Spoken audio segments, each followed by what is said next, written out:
మత్తయి సువార్త 6:31. కాబట్టి ఏమి త్రిందుమో ఏమి త్రాగుదుమో ఏమి ధరించుకుందుమో అని చింతింపకొడి, అన్యజనులు వీటన్నిటి విషయమే విచారింతురు. అది దేవుడు ఏం చేస్తున్నాడంటే తన గ్రంథములోంచి నీ పేరు చెడిపేసి అవతలకి ఇచ్చేస్తున్నాడు, తీసేసుకోవాలి. ఏమి తిందుమా ఏమి త్రాగుదుమా ఏమి ధరించుకుందుమని విచారించొద్దు, చింతించొద్దు. అలా చింతించే వాళ్ళు ఎవరు చెప్పరే?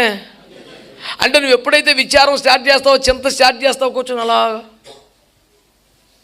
వీడి ముందు నుంచి ఏనికి వెళ్ళిపోయినా తెలియదు వీడికి, అలా ఉండిపోతాడు అంతే. కళ్ళు తెరిసే ఉన్నాయి, చూస్తున్నాడు, కనపడలేదంటే మనకు మెంటలు వచ్చేస్తుంది.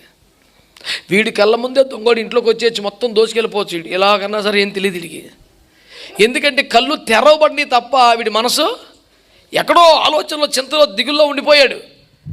ఏమి తిందుమా ఏమి త్రాగుదమా ఏమి ధరించుకుందామా అని మీరు చింతించొద్దు, అన్యజనులు వీటి విషయమై.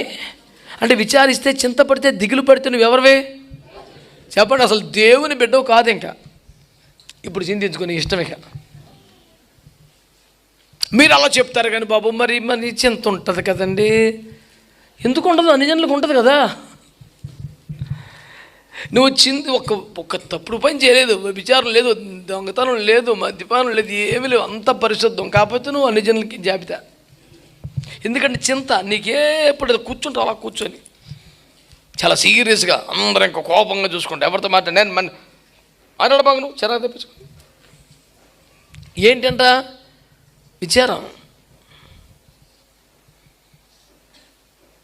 అమ్మాజీ ఏసన్న గారు ప్రసంగంలో చెప్పారు ఒకసారి, ఉల్లిపాయలు రేట్ ఎంత అని చెప్పి నోరు తీసుకెళ్ళి ఉండిపోయింది ఒక తల్లిగారు. షాప్కి వెళ్తే ఉల్లిపాయలు ఎంత అంతే కథ. అలాగ దిగులు రేట్లు పెరిగిపోతాయని, ఇంకా ఇల్లు కట్టలేదని, పెళ్ళి అలా చేస్తామని, ఇవన్నీ కూడా ఆల్రెడీ ఆయన మన విషయమై చింతిస్తున్నాడు. ఏమి తిందుమా ఏమి త్రాగుదమా ఏమి ధరించుకుందామని మీరు చింతించొద్దు.